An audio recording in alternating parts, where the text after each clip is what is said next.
ॐ विश्वं दर्पणदृश्यमाननगरी तुल्यन्निजान्तर्गतं पश्यन्नात्मनि मायया बहिरिवोद्भूतं यथा निद्रया यः साक्षात् कुरुते प्रबोधसमये स्वात्मानमेवाद्वयं तस्मै श्रीगुरुमूर्तये नमः इदं श्रीदक्षिणामूर्तये बीजस्यान्तरिवाङ्कुरो जगदिदं प्राङ्निर्विकल्पं पुनः मायाकल्पितदेशकालकलना वैचित्रचित्रीकृतं मायावीव विजृम्भयत्यपि महायोगी वयस्वेच्छया तस्मै श्रीगुरुमूर्तये नमः इदं श्रीदक्षिणामूर्तये तस्मै श्रीगुरुमूर्तये नमः इदं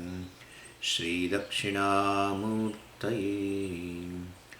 ॐ सहना भवतु सहनौ भुनक्तु सह वीर्यं करवावहै तेजस्विनावधीतमस्तु मा विद्विषावहै ॐ शान्तिः शान्तिः शान्तिः सदाशिवसमारम्भां शङ्कराचार्यमध्यमाम् अस्मदाचार्यपर्यन्तां वन्दे गुरुपरम्पराम् ॐ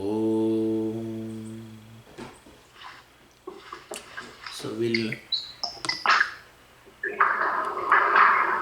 chant Shanti Mantra. I'll chant first and then you repeat.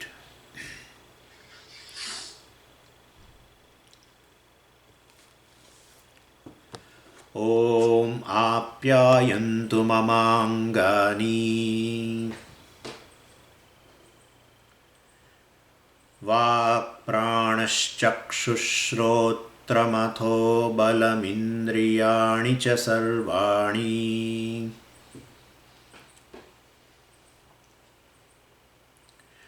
सर्वं ब्रह्मोपनिषदम्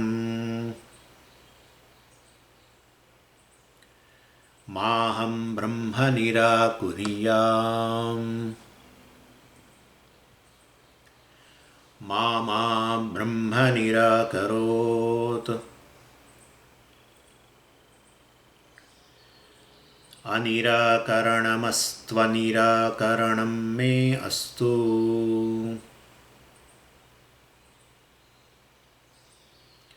तदात्मनि निरतेय उपनिषत्सु धर्माः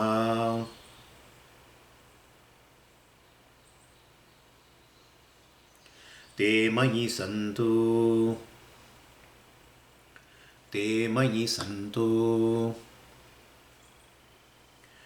ॐ शान्तिः शान्तिः शान्तिः. So, Om Apyayantu Mamangani. Mama Angani Apyayantu. We have to connect all the words to the verb. Anywhere, whenever you find a sentence or a paragraph is made up of sentences, and a sentence is made up of words. And in that also, your eye should go only to a verb first. Verb is a word where all the other words are connected.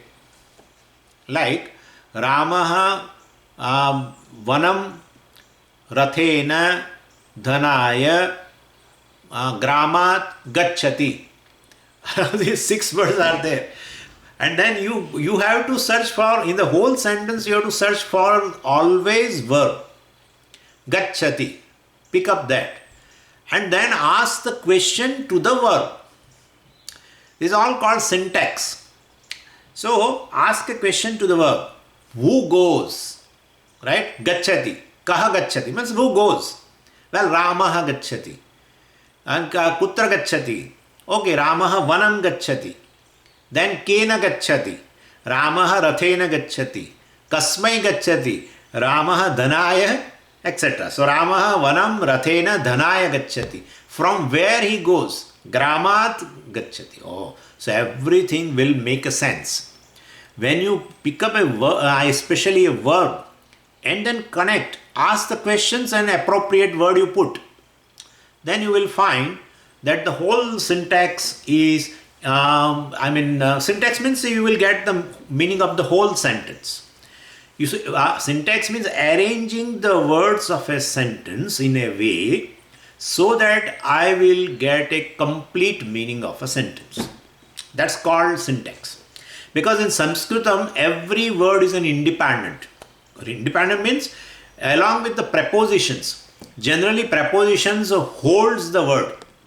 Like when you use in the, then you will have to write the village or whatever it may be. So you will have to use the word along with. So here the word carries the preposition with the particular cases, and therefore you won't find the syntax is proper. The words are arranged here and there, and therefore definitely you will have to do that way. So here also, apyayantu mamangani, mama angani apyayantu. Apyayantu, may grow in strength. That's a lot, imperative mood. Mama angani, but what grows in strength? My limbs, mama angani. Angani means limbs. May my limbs grow. Then also this apyayantu is connected to what? Vak pranaha chakshuhu. Vak prana chakshuhu. So, organ of speech, right? Organ of speech is vak. Pranaha, all physiological functions or system. Chakshuhu, eye. Shrotram, ear. Atha, also. Atha means also. And u means definitely. Atho is there. So you have to separate it as a atha plus u is equal to atho.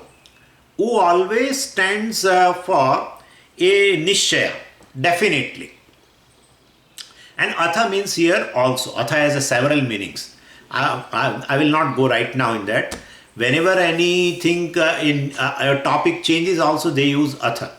Even Bhagavan has used word atha when he changed the topic in Bhagavad Gita. That we'll discuss later. But then this is atha means also here. U means definitely. And then balam, capacity. And indriyani, sarvani indriyani, all the sense organs. Means apyayantu goes along with everything. Means may my limbs, such as speech, eyes, ears, and the capacity overall and all other organs grow. Well, let them become efficient. For what? Not for any kind of competition. Let them be efficient for gaining this knowledge. And then, Sarvam Brahma Upanishadam. Sarvam, everything is Brahman. And Aupanishadam. Upanishad Ekamatra Gamyam. Aupanishadam. Upanishad Matra Gamyam, you can say. So Upanishadam, revealed by the Upanishad. This is all a taddhita, this is all. So a word is formed from a word. You are very well aware of all this. Adhyatma, if there is a word. So we form a word from the word. From Adhyatma we form another word. Adhyatmikam, etc. Like Panchabhutas, like Panchabhutaha. Then Panchabhautikam. So this is all, we have a facility in Sanskritam. You can form a word from a verb. You can form a word from a word. So both things are possible. Maduraha, Madhuryam. So Madhuryam word is formed from the word Maduraha. So these are all taddhita affixes. And so which will convert a word into another word. Anyway, so Upanishadam word is formed from the word Upanishad. So it is revealed by the Upanishad. Sarvam Brahma Upanishadam. Everything is Brahman that is known through the Upanishads. And then Maham Brahma Nirakuryam. Maham, Ma Aham. Aham Brahma Ma Nirakuryam. Means may I not reject Brahman. Nirakuryam means may I not reject. Nirakuryam means may reject. But Ma indicates Ma is a negative affix. And negative, we should say it's indeclinable. It's a particle basically. and therefore it's an indeclinable particle, and it has a meaning of negation. Ma. Ma shuchaha, if you remember that, right? Ma shuchaha. May you not grieve. So this is how it is here. So maham brahma nirakuryam. Well, may I not reject Brahman. Then mama brahma nirakarot. Now two ma. Ma. One ma stands for negation. Another ma stands for mam, me. It's a asmat shabda and dvitiya vibhakti ekvachan. Mam, ma, etc. So there are two mas. One ma is a negation, and another ma stands, it has a meaning of me. So may Brahman not reject me. So may I not reject Brahman? May Brahman not reject me. Anirakaranam astu. Anirakaranam me astu. I have divided into that, anirakaranam astva. So, anirakaranam astu, anirakaranam me astu. Let there be no rejection. So may I not reject Brahman? May Brahman not reject me? Then let there be no rejection of me by Brahman. That's the first thing. Let there be no rejection of Brahman on my part, because two times it is repeated, right? It's a repeated. Anirakaranam astu, anirakaranam me astu. So, on my part also there will not be rejection of Brahman, and let there be no rejection of me by Brahman. Same thing. May I not reject Brahman, may Brahman not reject me. But it is repeated here. Then, tadatmani nirate ya upanishatsu dharmaha. So, here, tadatmani upanishatsu. Tadatmani means, tad means that. That means Brahman. Well, atmani in the self, nirate, who is committed to, ye, which, Upanishatsu dharmaha. Well, Upanishatsu, in the Upanishads, dharmaha means all the values and attitudes, etc. Te mai santu. Let all the values and attitudes mentioned in the Upanishads be in me, mai. It's a mai. It's mai. Your tongue should little twist, because ya plus e. So, it should little twist. Mahi. People generally says mai. That's a Hindi word for the month of May. That's different. Mai is different. Mahi. You have to chant properly. This is all Veda. So we have to chant properly. Some effort should be there on our part. In case if we chant wrongly, we have to correct it. So let all the values and attitudes mentioned in the Upanishad be in me. Who is that me? Well, tadatmani nirate. Tad means I am the one who is committed to the pursuit of knowledge. Nirate, committed. Committed to what? Committed to the pursuit of knowledge. Of what? Tat means Brahman. And te mahi santu. Let them, these values and attitudes abide in me. Om Shantihi, Shantihi, Shanti. So this is a prayer verse in Kenopanisad. We'll see this verse in little detail. So every Upanishad of course begins with a prayer. And generally prayer of Upanishads belonging to a given Veda is a saying. And therefore Kenopanisad is from the Sama Veda. And all the Upanishad that belongs to Samaveda, that is Chandogya, etc., also will have this prayer. Now the prayer of all the Upanishads belonging to Krishna Yajurveda, and that also will be same. So whatever the Upanishads belonging to the Krishna Veda will have the same Shanti mantra, same prayer. And what is that? Sahana vavatu, sahano bhunaktu, sahaviryam karavavahai. That is another one also. Shanno mitrasham varunaha, shanno bhavatvaryama, shannahindro brihaspatihi, shanno vishnururukkramaha, namo brahmane, namaste vayo, tvameva pratyaksham brahmasi, त्वमेव प्रत्यक्षं ब्रह्म वदिष्यामि ऋतं वदिष्यामि सत्यं वदिष्यामि तन्मामवतु तद्वक्तारमवतु अवतु माम् अवतु वक्तारम्. Om Shanti Shanti Shanti. So Krishna Yajurveda means Taittiriya Upanishad, of course, and even our Kathopanishad also. Both will have the same prayer. And in fact, Bhashyakara has written a detailed commentary on Sahana Vavatu in Kathopanishad at the end. Because Sahana Vavatu, it starts with the prayer, Kathopanishad. Sahana Vavatu, Sahano Bhunaktu, etc., etc. And at the end also again, the same prayer is there. And then Bhashyakara got a chance. So he wrote a very detailed commentary on that mantra, Shanti mantra or a prayer. Anyway, so then, so Krishna Yajurveda has this Sahana Vavatu prayer. And that, and so definitely Taittiriya Upanishad plus Kathopanishad have the same prayer. Then Shukla Yajurveda, right? Yajurveda has two branches. They call white and white. Shukla Yajurveda means white Yajurveda.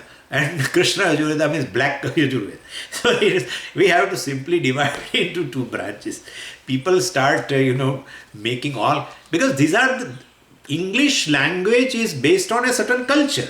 And they don't have the concept of all these Vedas, etc. And therefore, they all themselves, of course now dictionary adds a lot of words they have adopted. And they found that this culture has a lot of impact on other cultures also, Western cultures. And so, Punyam and Papam and all that, they start translating in proper way. But otherwise, Punyam and Papam means sin. That's really not. Papam does not mean sin. But anyway, because that's a Christian concept. Everyone is born of a sin, etc. And so they equate with that. Actually, we are not born sinners. We are all born of rishis. We have lineage of a rishis. We have pravara. All rishi pravara we have. Anyway, so Shukla Yajurveda. Now, Krishna Yajurveda is over. Shukla Yajurveda, what is that? Purnamadah Purnamidam Purnat Purnamudachyate. In fact, in Brihadaranyaka Upanishad, Bhashyakara has, it appears in the Upanishad, this mantra appear there, and Bhashyakara has written a commentary on it. Same way like Sahana Vavatu in Kathopanishad. For Purnamada, you will find in Brihadaranyaka Upanishad commentary. So very beautiful. So Shukla Yajurveda has this Brihadaranyaka Upanishad, Ishavasya. Ishavasya starts with that, you know very well. Ishavasya does not start with Ishavasya Idam Sarvam. In fact, the first one you will find in our Mantra Pushpam, etc. you will find. First is this Shanti Mantra. It should start with the prayer. Well, and then Purnamadah Purnamidam, that's the Shukla Yajurveda prayer. Then for Rigveda what? Vang me manasi pratishtita, mano me vachir, etc. etc. Rigveda has this prayer, and Aitareya Upanishad belongs to Rigveda, and therefore it has this prayer. From Rigveda we have two Upanishads basically, but one generally we don't study, and that is Kaushitaki. Kaushitaki Upanishad also belongs to Rigveda. There are a lot of mentions of various mantras of Kaushitaki. In Brahma Sutra also they come often. And Bhashyakara also quotes. But Bhashyakara has somehow not chosen to write a commentary on Kaushitaki. No problem. So Aitareya Upanishad, of course, also belongs to our Rigveda. And they have common prayer, Vang me manasi pratishtita. Then, Atharva Veda. Many Upanishad belongs to Atharva Veda. And that too, so Mundak Mandukya, Mundak and Mandukya. Taittiriya, it comes like that. Taittiriya is in Krishna Yajurveda. Mundak and Mandukya. Well, very, very important Upanishad. And both have a common prayer. Shanti Patha. Badram Karnebi Shrunuyama Devaha, Badram Pashye Makshabhir Yajatraha, etc. etc.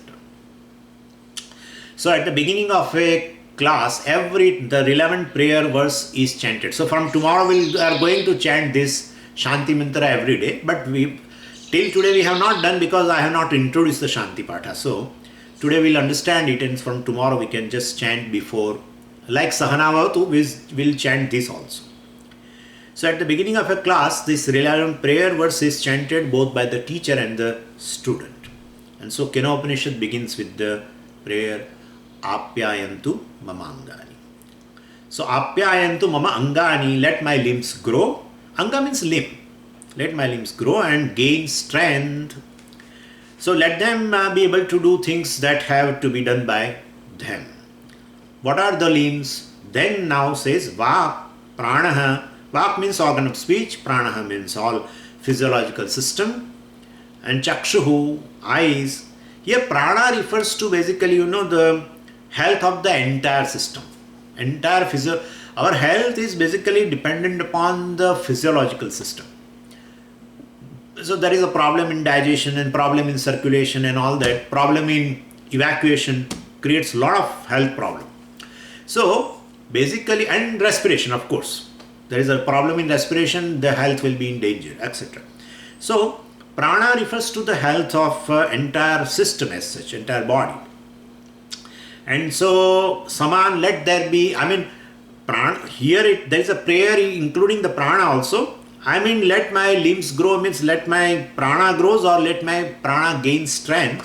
So you have to understand, let my samana gets strength. So there should be a good digestion. Let my apana, that is function of evacuation, take place properly. Well, so same, all we can include, all limbs we can include, all karmendriyani, jnanendriyani, all 5 sense organs and all 5 organs of action, pranas, everything is included. Well, they are responsible. So let my all indriyas, karmendriya be healthy.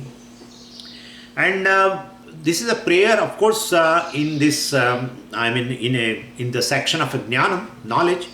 And therefore, the subject matter, always, the prayer is dependent upon the subject matter of, the subject matter decides our nature of the prayer. And here the subject matter is knowledge. And so definitely here we are asking to Ishvara about, the strength of the senses and everything. It is all in keeping with, definitely, so that I can pursue the knowledge effortlessly, without any obstacle, for that purpose, because there is no other purpose. This prayer could be independent also, but this prayer happens to be in the section of just before Upanishad, etc. And therefore, it is always in keeping with the pursuit of the knowledge. So when I go to a teacher of, to learn, go to the teacher to learn about Brahman, I pray this, may my sense organ all grow well and be healthy. Grow well means let them have enough strength so that I can pursue the knowledge without obstacle. So, and here the health basically we are seeking in terms of, I seek is only for moksha. So that is, so it has been told there, Brahma prapti anukulataya balam vruddhim prapnuvantu. It has been, translated like this. Brahma prapti anukulataya balam vruddhim prapnuvantu. May they grow healthily, may they become mature, so that they are conducive in my gaining of knowledge of Brahman. So this is how it has been translated like this. And definitely when there is a health of these organs, etc., then, because they are the instruments, so instruments should be healthy. So I can pursue knowledge. See, why they talk about the health of senses and everything, because I am right now, I am able to sit, very first thing. Then I am able to see also now, because this is a virtual class. So I should be able to see. I should be able to listen also. So all the senses should be healthy. So the prayer should be there for the grace of Ishvara. So because the physical body is, to be the primary means for acquiring dharma, that is doing karma, etc., as well as for gaining moksha, for both purposes. Basically, health is required physical body should be a primary means, is a primary means. That's how Pujya Swami used to tell, even the yoga, etc., is really good. Asanas and pranayamas and etc. are really good. Of course, then more than that, yoga prescribes, and that is yama niyama, etc., for the integration of our personality. It's a fantastic thing. The disciplines which has been, yoga as a discipline is just enough to make you fit for knowledge of Brahman. And therefore, Yama Niyama we can include in like in Karma Yoga, They are disciplines, very, very essential disciplines. They all help to cut asunder all these our likes and dislikes. Now, a question may arise here whether the jiva is qualified or body is qualified. You are praying here, but you are praying as though for your body, health of body, etc. Then, basically, who is qualified for this knowledge? We should say definitely, body does not require moksha. Body does not need a moksha. The jiva is qualified because definitely the jiva, assuming a human body and or any equivalent to the human body, has the faculty of choice. Body does not have a faculty of choice. The jiva, the conscious being, has a faculty of choice, and once that choice is there, then the purushartha also comes to the on the surface, and therefore it may be dharma purushartha, it may be moksha purushartha, any purushartha. Well, so jiva, of course, in the human body is the one who is a adhikari, one who is a qualified, and therefore the for basically jiva is qualified, and for that the prayer is required. But what happens is this sharira, the jiva is adhikari, but adhikari sharira is ultimately the means for dharma and moksha. So through the body definitely he is going to gain this, and therefore it is essential. So, and that is why they always say jantunam narajanma durlabham. In Vivek Chudamani it has been told jantunam narajanma durlabham, because to get this human body is a rarest of the rarest. Rarest of the rarest to get this body. It is, our eyes are open, we can just see that. So many yonis are there, starting from the vriksha, starting from a tree, which is generally considered to be the lowest in evolution, in manifestation of a consciousness. They have a least conscious. They are least conscious of themselves. Trees.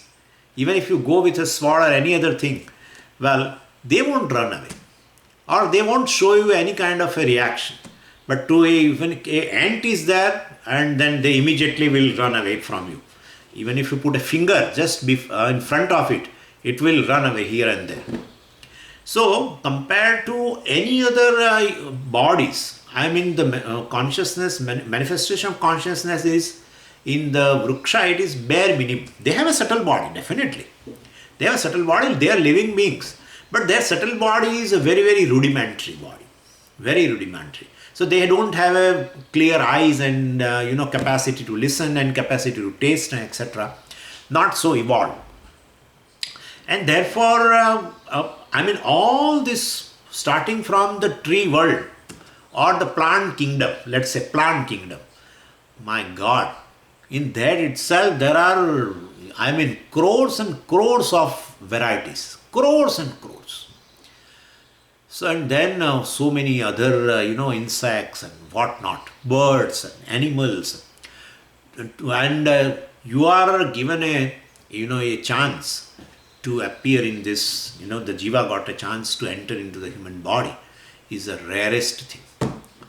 And that's how they say once in 84 lakhs or something, 84 lakhs types of, 8.4 million you say, right? 8.4 million. I'll definitely, and I don't think 8.4. It may be 18.4 million or maybe 184 million. I'm telling you, so many things are there. In a frog also thousands of varieties are there. Even in a mango tree, thousands of varieties. Papaya, thousands of varieties. Not thousand. I'm not talking about the numbers. I'm talking about the varieties. Fish, my God. Ants, so many varieties. So not 84 is a we will not get afraid. That's how they say.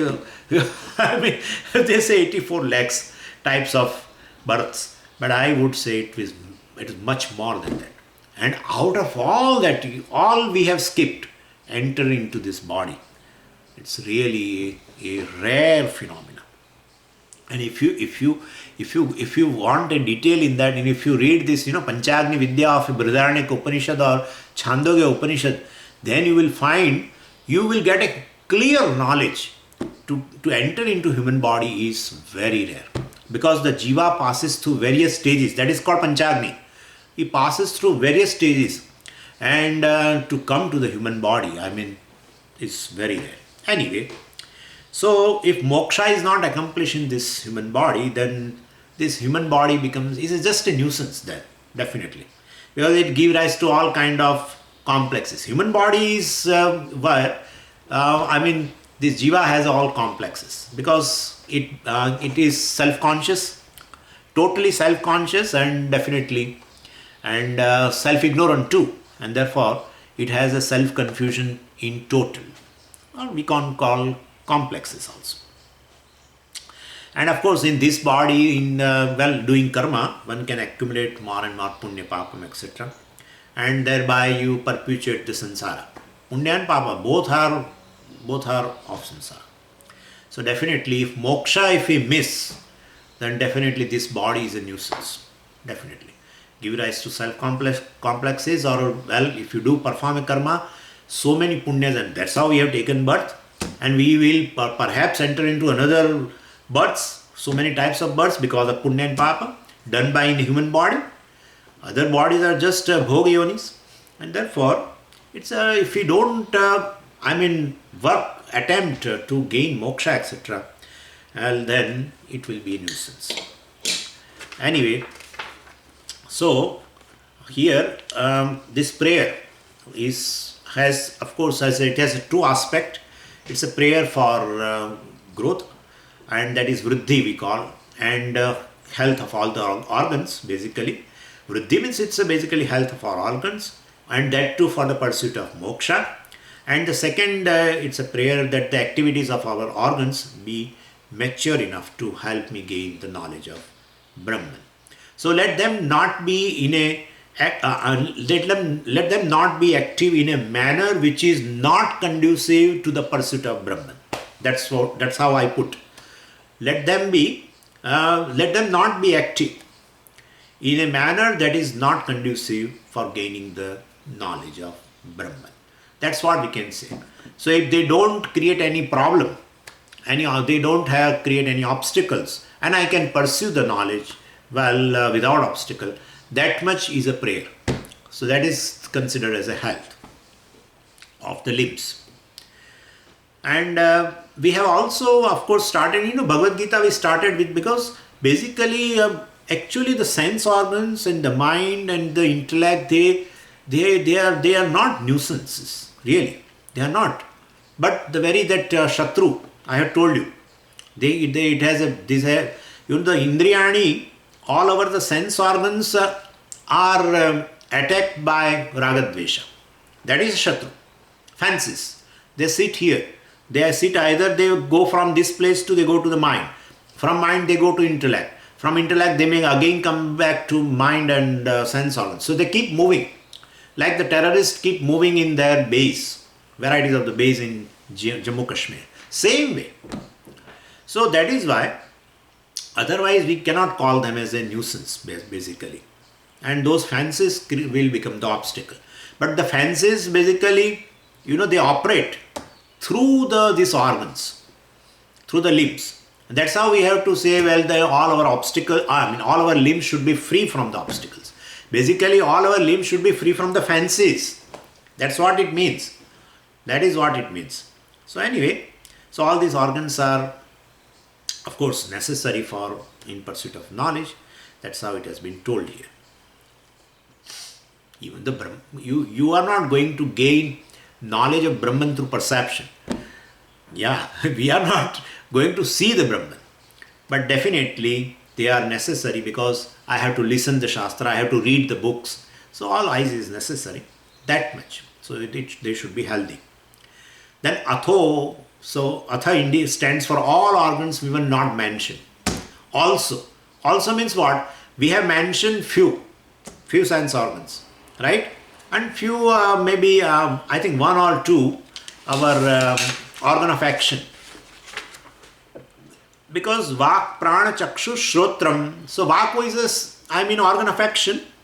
Prana is of course Prana, but then Chakshu and Shrotram, out of 5 sense organs we have mentioned 2. So what about others? So that has been said here by Atha also. All other sense organs and even organ of actions you include. So there is a prayer for their health also. And who means indeed, means definitely they should become fit as an instrument for gaining knowledge. Sarvam Brahma Upanishadam. Everything, Sarvam, everything that is here is Brahman. And that Brahman is revealed by what? Upanishadam says that. So Brahman is revealed through the Upanishad. Upanishadam means that which is known only through the words of Upanishad. You must have heard of this. Tantva Upanishadam Purusham Prachami. Tantva Upanishadam Purusham Prachami. The disciple tells to teacher, Tam Purusham, I am asking you about that Purusha, that Paramatma, which is what? Upanishadam, Upanishad Matra Gamyam, which is revealed through all the Upanishads. Tvam, I am asking you about that Purusha, about that Paramatma, about that Brahman, which is revealed through Upanishad. So Brahman, which is revealed by the words of Upanishad, as the cause of Jagat, as yourself, through Mahavakya, etc. And that Brahman is what? Sarvam, it's everything.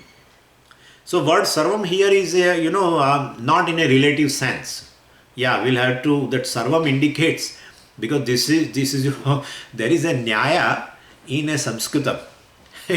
Chatrinaha Gachanti. There is a Nyaya. Chatrinaha.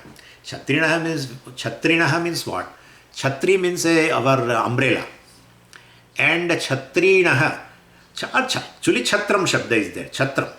Chatram means umbrella. And Chatram asya asti iti Chatri. That's how the word is. So one who possesses umbrella. So Chatrinaha Gachanti means the people who are having the umbrellas, they are going. Why they are saying, that's because it's a scene of a Bombay. When there is this season now, rainy season. So the person, from the 3rd floor or the 4th floor in a street, he is in the balcony and seeing the road down below. And he is seeing, he doesn't see any person because it's a raining. And so all people's umbrellas are open. And people walk so, nearby. It's because the street is flooded with the people. So all chhatris are going, all umbrellas are going, you can say. So he is telling this. Chatrinaha Gachanti. So all these people who are possessing the the umbrellas, they are going. Need not be, sir. Need not be. There are people like me who just go out of the home without that. Even though from the home they say, you Swamiji keep umbrella. What is wrong? Because this is a season, rainy season. You will be wet and then you will have the cold and this. No. Nothing will happen. And then you go. So several people in the street do not have.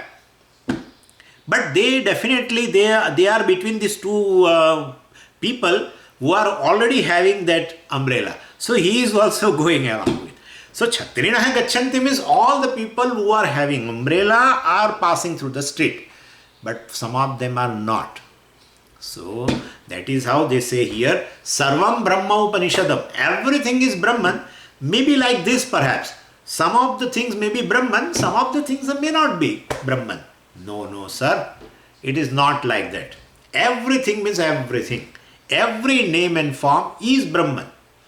Every form is Brahman. Yeah, every form is Brahman. Every form is Brahman.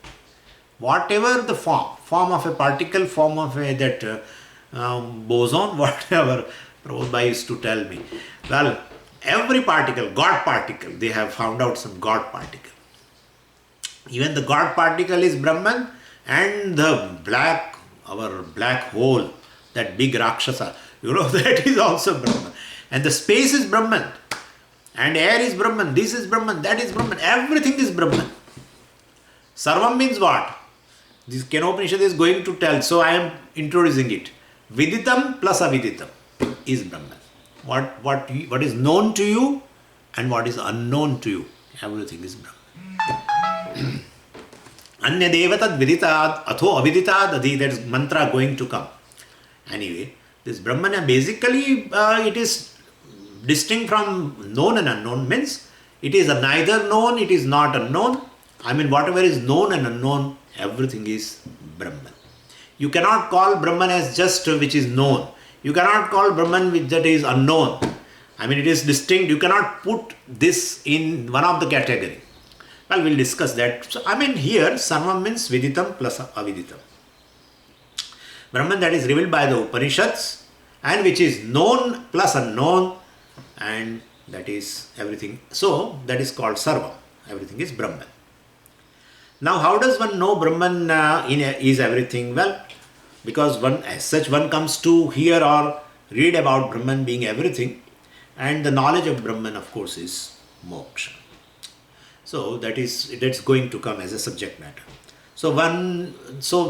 Therefore one wants to know Brahman being Upanishadam, one must necessarily study Upanishad also. That indicates what, Upanishadam indicates, Upanishad alone is a pramana for knowing Brahman. That you won't get either through perception or any other means, not inference, we have seen already. So Brahman is a subject matter, a unique subject matter, well, who tells to Pramata that you are Brahman. Every other Pramana reveals a object which is definitely distinct from Pramata. But here, it is the very Swarupa of a Pramata. That's a very unique thing. And therefore, Vedanta or Upanishad is a Pramanam. So that's how Upanishad Matra Gamyam, they have translated like this. Upanishad Matra Gamyam. This Brahman is as Atma is only known through Upanishad. Upanishadam. And that Brahman that is everything becomes a worshipful God, Lord, and the whole prayer for our, the health of the limbs, etc. is based upon that knowledge about Brahman which is everything. So it is right there as in my ear. It's right there as a ear. It is right there as an eye. Sarvam means this. And therefore, we pray it as a Lord also to that Brahman to keep them free from all obstacles, so that I can pursue the knowledge of Brahman. Now ahead. Further. Maham Brahma Nirakuryam. May I not be indifferent to Brahman. May I not reject the Brahman. Aham Brahma ma nirakuryam. Very interesting expression, right? May I not reject Brahman, because rejection can happen only if I choose not to know Brahman. That's the way we have to say. Rejection can happen only if I choose not to know Brahman. And therefore, Maham Brahma nirakuryam means may I not reject you, means may I not may it not happen that I will not choose you to know as myself. So may I not dismiss the pursuit of Brahman. May I not dismiss the pursuit of moksha. And by saying, how will I reject Brahman? Well, I say that there is no Brahman. That's all. Thereby I reject even the Purushartha, moksha also. And so, this is what it is indicated here. May I not basically reject moksha as a Purushartha. Because most of the people will tell that there is no Brahman. That is going to happen. People will say that there is no Brahman. In fact, in Taitira it has been told, Asad Brahmeti Ched Veda Asannevasa Bhavati Asad Brahmeti Ched Veda. That there is nothing called Brahman. Brahman is Asat, Shunyam. That there is no Brahman. Well, of course, then it has been told, then definitely you also are telling that you are also not there. If you say Brahman is not there, means you are not there. Because that equation is only I am Brahman. So you say Brahman is not there, means you are also not there. But that you cannot prove. You are not there. Negation of yourself you try to prove. You cannot prove that. Well, therefore, you cannot negate yourself basically, and therefore you cannot reject Brahman also.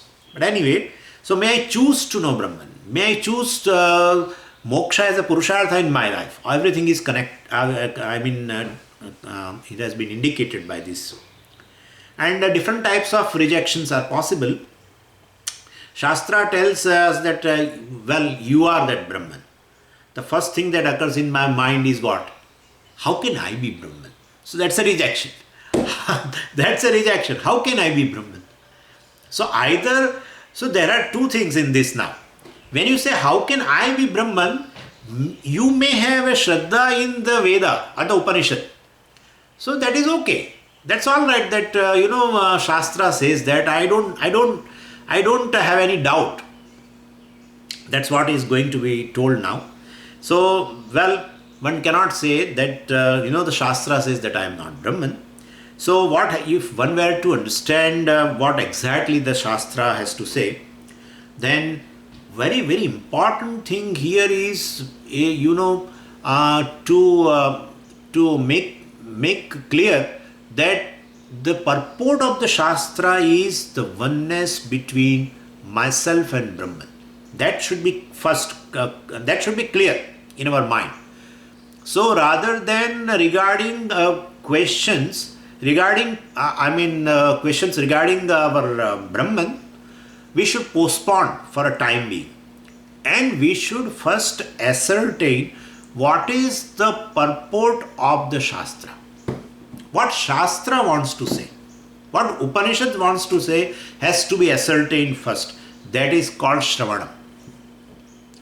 And of course, they employ various methods in order to arrive at the Tatparya or the purport of the Shastra.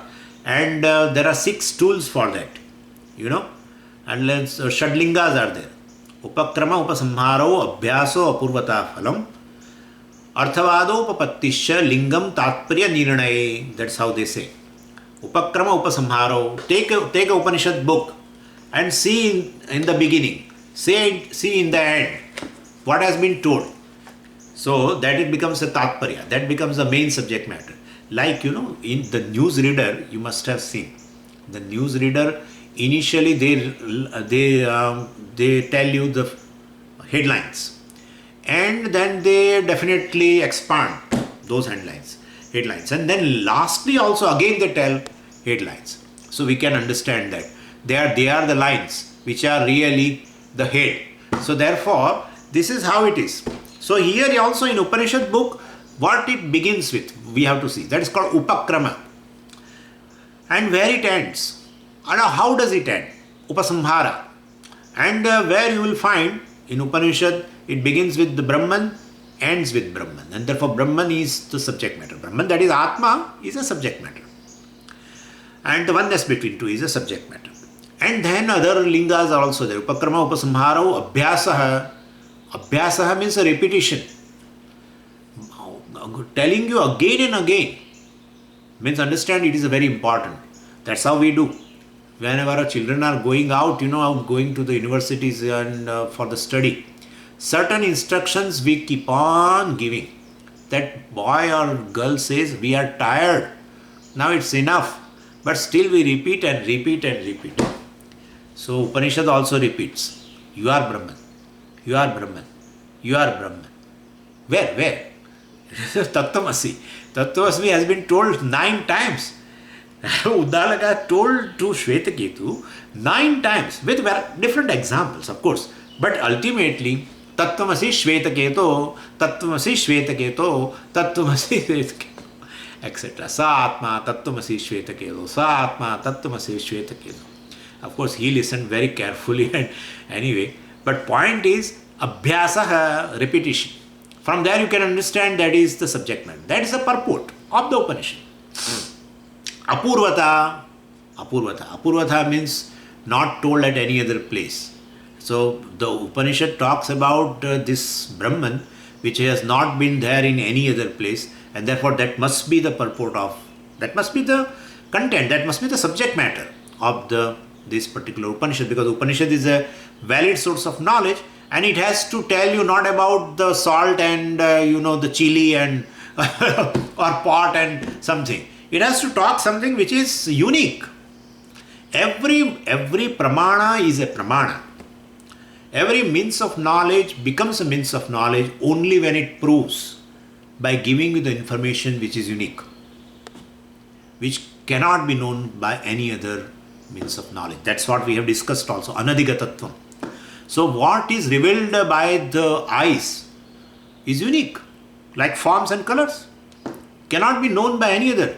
In any form, any living form, a color or a form is revealed in any body only through the eyes.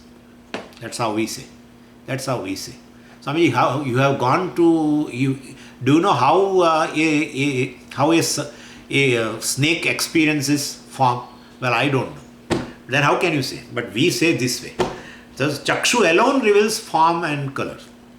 Any body, it won't be. Anyway, so this is how we have to, and then apurva, that's called apurvata, uniqueness. Phalam, phalam. And phalam means result. So what if it reveals a Brahman is a subject matter of a Upanishad, then definitely it has to give me the phalam also. It has to tell me the phalam. Then I can understand that, that Brahman is a subject matter. And therefore creation, knowing creation, you will not have phalam. Shastra talks about creation. But there is no phalam indicated. But if you gain Brahmajnanam, there will be mukti, etc. It has been discussed there. And therefore Brahmajnanam only is a subject matter. I mean, knowing Brahman as a self is a subject matter of the Upanishad. So this is this kind of a things. With this kind of a linga, with this kind of a tools, you arrive independently of the purport of the Upanishad. What is the purport? That Upanishad talks about the Brahman, which is none other than Atma, right? So through Mahavakya, etc. That is the purport. This is called Shravanam. This is called Shravanam. Shravanam means this Shadlingaihi Tatparya Nirnayaha Shravanam. That's how they define. Upakramadi Shadlingaihi Tatparya Nirnayaha Shravanam. That's how they say. Upakramadi. So Upakrama Upasamhara, which I have talked to you. So this is Tatparya, this is a vision of the Upanishad that it wants to convey to me. So that is the first stage of a Shravana, where Tatparya Nishchaya takes place. Tatparya Nishchaya means Upanishad wants to talk about, wants to convey me about this, the oneness between myself and Brahman. Now that's the first stage of Shravanam. And second stage of Shravanam is just, completely submitting oneself to the pramana. Then once you know that that's a subject matter, and if I am interested, then I have to surrender to that pramana. Without surrender, you won't get knowledge anywhere. To whatever, it depending upon the type of knowledge, pramata has to surrender to a given pramana. Like if you don't surrender to your eyes, means surrendering means you are not prostrating to your eyes. Yeah, surrendering means whatever the data given by the eyes, you won't question. You take it as it is. Right? You don't have a doubt.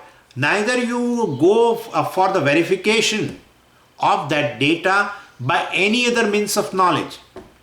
Okay, Chakshu has revealed form and color, etc. But I have my own doubt.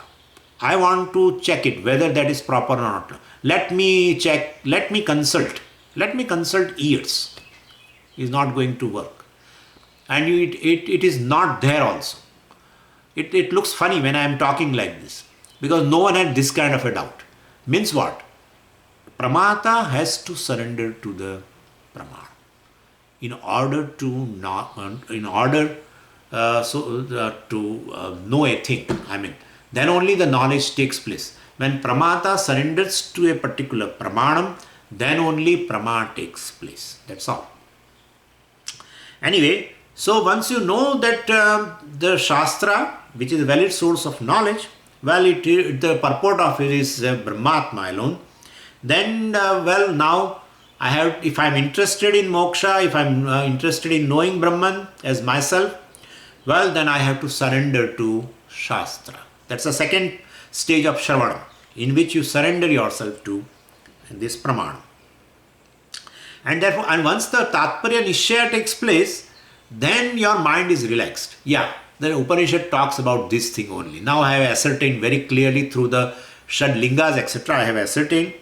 And what is unfolded by the Shastra is clear to you. And therefore your mind is relaxed.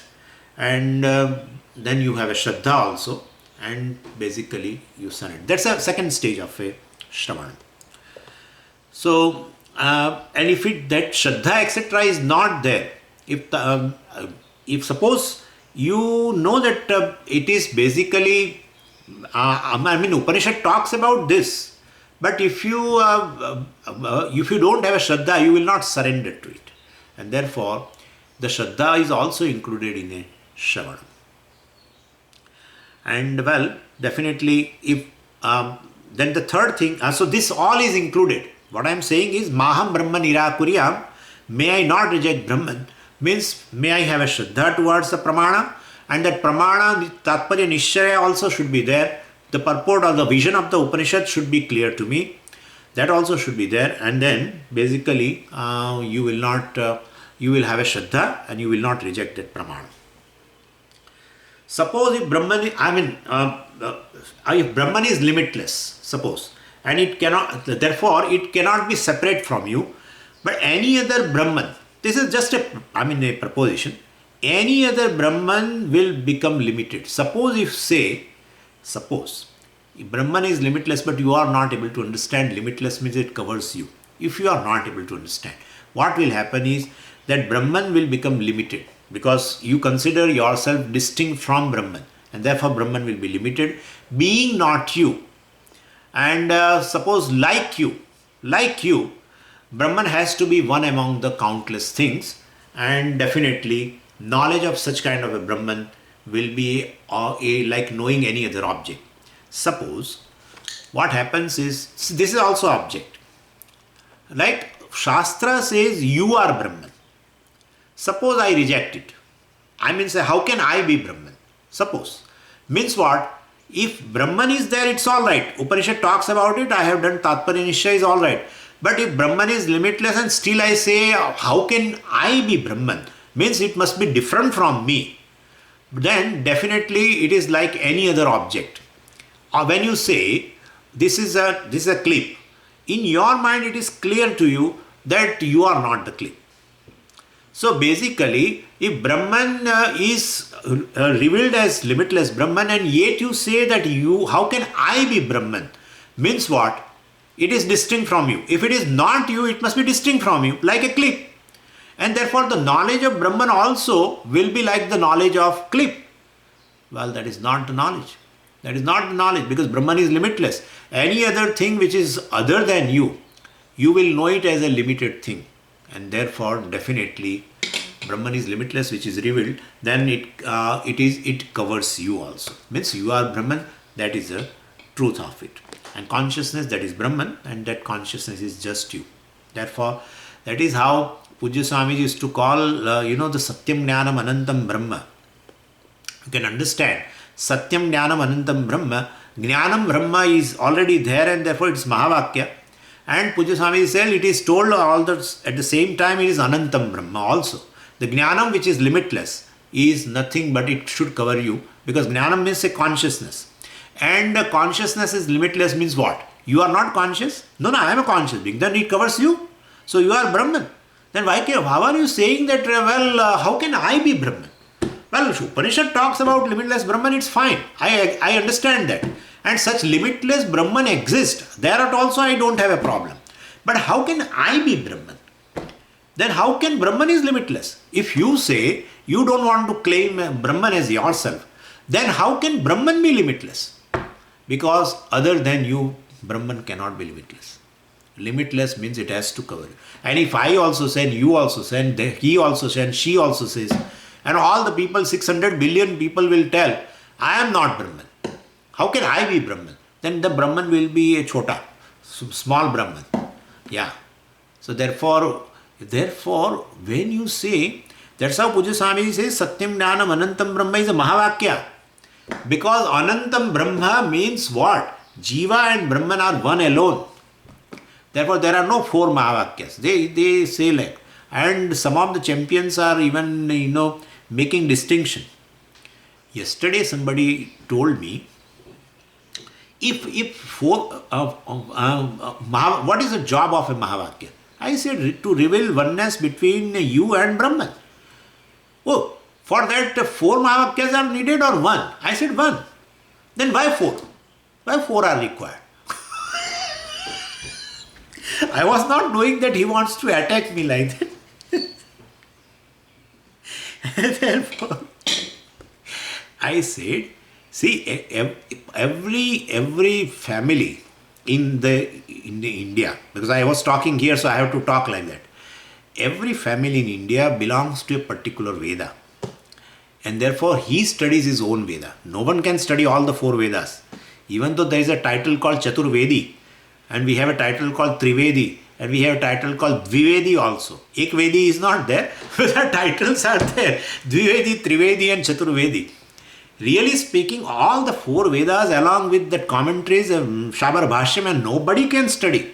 Even we have not seen our own Upanishad. There is a question of seeing or studying. So one can study one's own branch of Veda. Swadhyaya Adyetavyaha. And in that branch of Veda, Upanishad should be there, right? And Mahavakya should be there.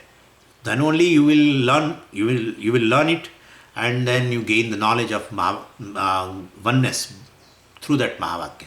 And therefore, the four Mahavakyas belong to four Vedas, and therefore you are not going to study all the Upanishads on all the Vedas, and therefore definitely you will study your own Veda and you will come across this moksha as a goal of a life. And therefore, otherwise some of the Acharyas says this Tattvamasi is a Upadeshatmaka Mahavakya, and Aham Brahmasmi is a Anubhavatmaka Mahavakya. This is all humbug. Nothing of that sort. Mahavakya is Mahavakya. There is not Upadeshatmak and Phalanatmak and Dikanatmak. Nothing of that sort. It's all humbug. Mahavakya is Mahavakya. That's all. And it reveals just oneness. Only thing is, we have selected four Mahavakyas out of four Vedas. And that is essential to do that in order to convey. There are two things. In order to convey that all the Vedas have a consistency regarding the subject matter in terms of Upanishad. And the second thing is, if you study your own branch of Veda, still you will become eligible and you will come across that you are nothing but Brahman, and you will gain moksha. And therefore, don't think there are four Mahavakyas. Satyam Jnanam Anantam Brahma is a Mahavakya. When you say Anantam Brahma, means it's enough.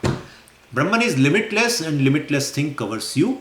Therefore, you should claim, I am Brahman. Don't reject. That's what it means. Maham Brahma Nirakuryam. May I not reject this Brahman? Means, may I not say that, well, how can I be Brahman? I am not Brahman. You may be Brahman. And that's how people reject it. No. Okay, Brahman is myself. Okay. I understood. Don't talk much. Okay. What about this Jagat? What about the world? Well, Jagat also, the world also is non-separate from this consciousness, and that is myself. So one gets to know all that is myself. All that is myself, because I am Brahman. Brahman is in the form of this Jagat, or Jagat is non-separate from Brahman. That's better way of saying. It's a safe way of saying. Brahman is Jagat, it's a wrong statement. Well, but the Jagat is non-separate from the Brahman, and therefore, the Brahman is myself, and therefore I can say all that is there is myself. So one has to understand Brahman in that form. So Sarvam Brahma Upanishadam. That's how it says. Sarvam. I mean, the Jiva is Brahman, Jagat is Brahman, Ishvara is Brahman. All that is one thing. That's how non-duality is. And so I am God. When the Vedantins say no one should feel, a allergy.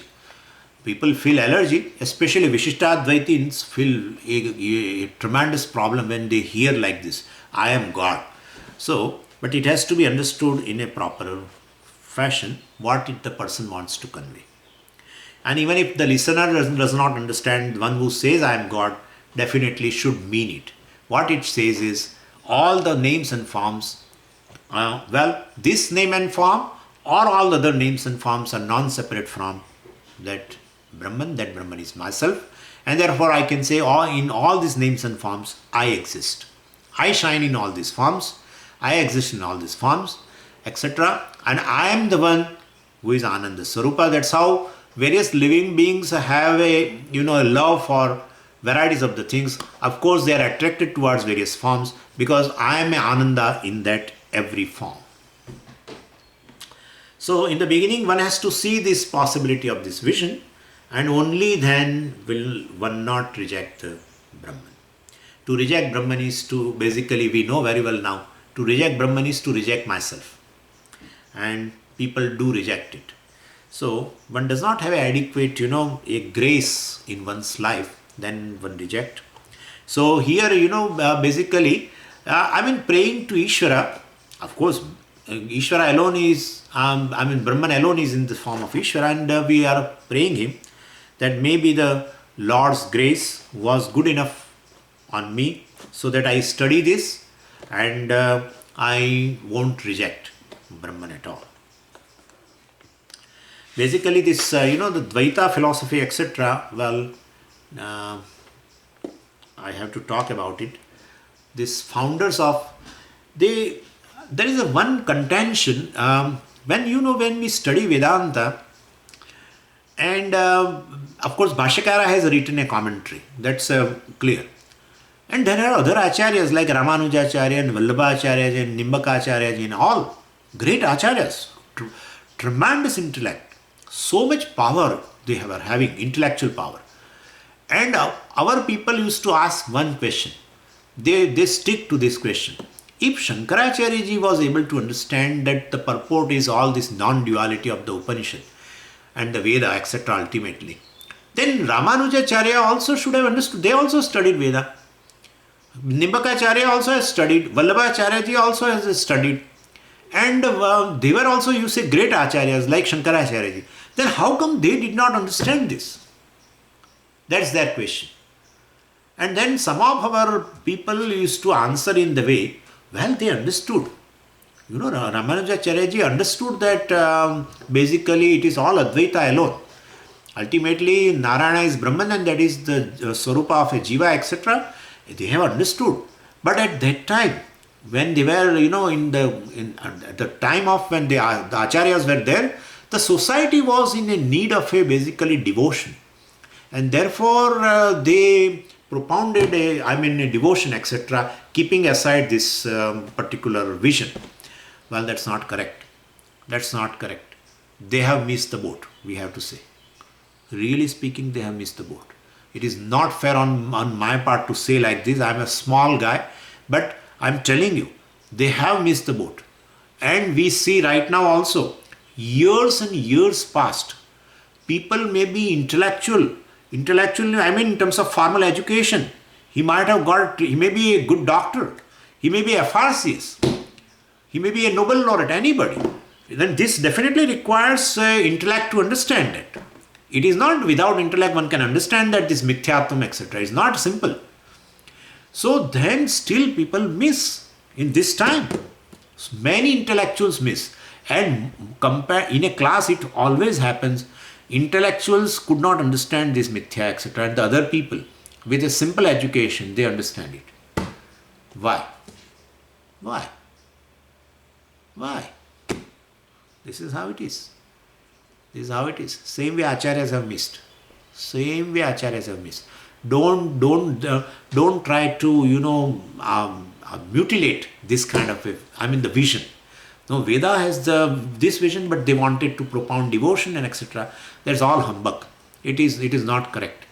This is the vision. Yeah, the society was in need of a devotion, and therefore they might have highlighted devotion is one thing, but actually this vision was of a non-dual, and it is non-dual, and they have missed it also. That's for sure. That's for sure.